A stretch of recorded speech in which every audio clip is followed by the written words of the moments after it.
Happy day. இன்னைக்கு நம்மளோட market leave. So அதனால இன்னைக்கு நம்ம ஒரு டிஃப்ரெண்ட் டாபிக் பார்க்கலாம். உங்களுடைய ஷேர் சர்டிஃபிகேட் காணாமல் போயிடுச்சா? அதுக்கு டூப்ளிகேட் சர்டிஃபிகேட் எடுக்கிறதுனா என்னென்ன பண்ணணும்? அதுக்கு முன்னாடி ரூல்ஸ் எப்படி இருந்தது, இன்னைக்கு எப்படி ரூல்ஸ் மாறி இருக்கு? இப்போ செபி என்ன புதிய மாற்றம் கொண்டு வந்திருக்காங்க? இது எல்லாமே இப்போ ரொம்ப ரொம்ப சிம்பிளா பார்க்கலாம். ஃபர்ஸ்ட், டூப்ளிகேட் ஷேர் சர்டிஃபிகேட்னா என்ன? முன்னாடி எல்லாம் ஷேர்ஸை பேப்பர் ஃபார்ம்ல தான் வாங்குவாங்க. அதாவது அதுக்கு பிசிக்கல் ஷேர் சர்டிஃபிகேட்னு நேம் வச்சிருந்தாங்க. இப்போ அந்த ஷேர் சர்டிஃபிகேட் லாஸ்ட் ஆயிட்டு, தொலைஞ்சிருச்சு, இல்லை கிழிஞ்சிருச்சு, இல்லை ஏதாவது தீயில எரிஞ்சிருச்சு, வாட்டர் பட்டு ஏதாவது டேமேஜ் ஆயிடுச்சு அப்படின்னா கம்பெனி தர ரீப்ளேஸ்மெண்ட் சர்டிஃபிகேட் தான் அந்த டூப்ளிகேட் ஷேர் சர்டிஃபிகேட்.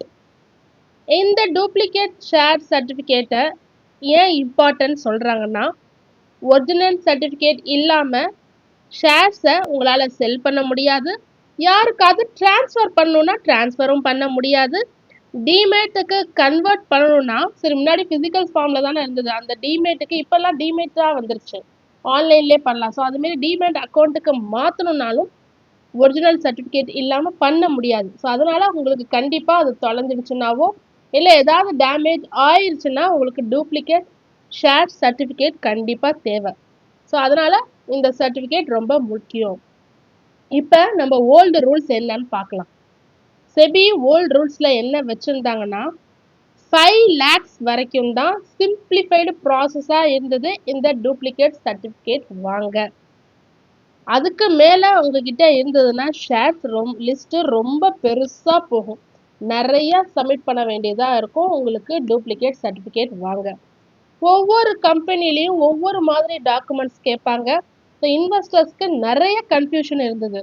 அது மட்டும் இல்லாமல் ரொம்ப டிலே ஆச்சு டூப்ளிகேட் சர்டிஃபிகேட் வர. ஒரு ஸ்மால் அமௌண்ட் இருந்தாலும் அதுக்கு நோட்ரி கம்பல்சரியாக இருக்கணும். அதுக்கு நிறைய எக்ஸ்ட்ரா செலவாகும். சில கேசஸில் டூப்ளிகேட் சர்டிஃபிகேட் ஃபிசிக்கல் ஃபார்மில் தான் இஷ்யூ பண்ணுவாங்க, உன்னோட டிமேட் அக்கௌண்ட்டுக்கே வராது. ஃபிசிக்கல் சர்டிஃபிகேட் தான் திரும்பவும் இஷ்யூ பண்ணுவாங்க அந்த டூப்ளிகேட் சர்டிஃபிகேட்டை. ப்ராசஸிங் டைம் இத்தனை நாள்னு கிளியராக எதுவுமே சொல்ல முடியாது. இன்வெஸ்டர் தொடர்ந்து அதை ஃபாலோ பண்ணிக்கிட்டே இருக்கணும். அதுக்கப்புறம் தான் ரொம்ப நாள் கழிச்சு தான் ப்ராசஸ் முடிஞ்சு அவங்களுக்கு அந்த டூப்ளிகேட் சர்டிஃபிகேட்டே கிடைக்கும். ஸோ இதெல்லாம் ஓல்டு ப்ராசஸ், அதாவது ஓல்டு ரூல்ஸ். இப்போ நியூ ரூல்ஸ் கொண்டு வந்திருக்காங்க. என்ன மாற்றம் கொண்டு வந்திருக்காங்க செபி? சிம்பிளிஃபைடு டாக்குமெண்டேஷன் லிமிட்னு சொல்லி கொண்டு வந்திருக்காங்க. அந்த லிமிட் நம்ம ஓல்டு ரூல்ஸில் பார்த்தீங்கன்னா 5 lakhsன்னு இருந்தது. இப்போ அதை 10 lakhs வரைக்கும் இன்க்ரீஸ் பண்ணியிருக்காங்க.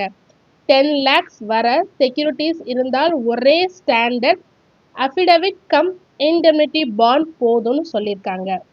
அதாவது 10,000 வரை மதிப்பு இருந்தால் நோட்ரி தேவையில்லை.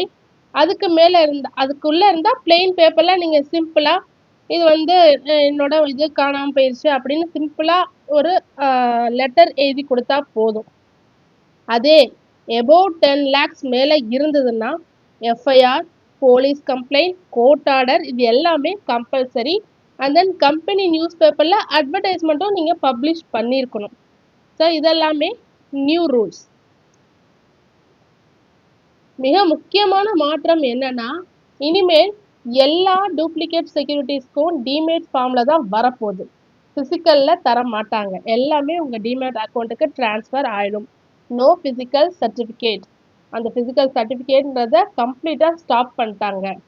ஸோ இப்போ அந்த அஃபிடவிட் இன்டெமினிட்டி பாண்ட்னா என்னன்னு பார்த்தீங்கன்னா, செபி ஒரு ஃபார்மட் வச்சுருப்பாங்க இஷ்யூ பண்ணுறதுக்கு. இந்த அஃபிடவிட் இன்டெமினிட்டி பாண்டுன்றத ஒரு ஃபார்மட் வச்சுருக்காங்க. அது மட்டும் ஃபில்அப் பண்ணாலே போதும். இந்த அஃபிடவிட்ன்றது ஒரு சத்திய பத்திரம். நான் சொல்கிறதெல்லாம் உண்மைன்னு சொல்லி சத்தியமாக இது செய்து அப்படி எழுதி டிக்ளரேஷன் கொடுக்கணும். அண்ட் தென் இன்டெமினிட்டி பாண்ட்றது பாதுகாப்பு உத்தரவாதம். எதிர்காலத்தில் ஏதாவது லீகல் ப்ராப்ளம் வந்தால் கம்பெனிக்கு எந்த இழப்பும் வராத மாதிரி நான் பொறுப்பு ஏற்றுக்கிறேன்னு சொல்லி உத்தரவாதம் கொடுக்கணும். ஸோ இதுதான் இந்த அஃபிடவிட் இன்டெமினிட்டி பாண்ட்.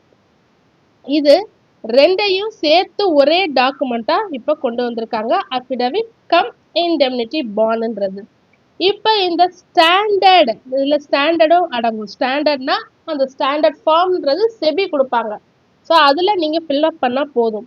ஒவ்வொரு கம்பெனிக்கும் ஒவ்வொரு ஃபார்மெட் இதெல்லாம் எதுவுமே கிடையாது. இந்த ஸ்டாண்டர்ட் அஃபிடவிட் கம் இண்டெம்னிட்டி பாண்டை நீங்கள் ஃபில்அப் பண்ணால் போதும்.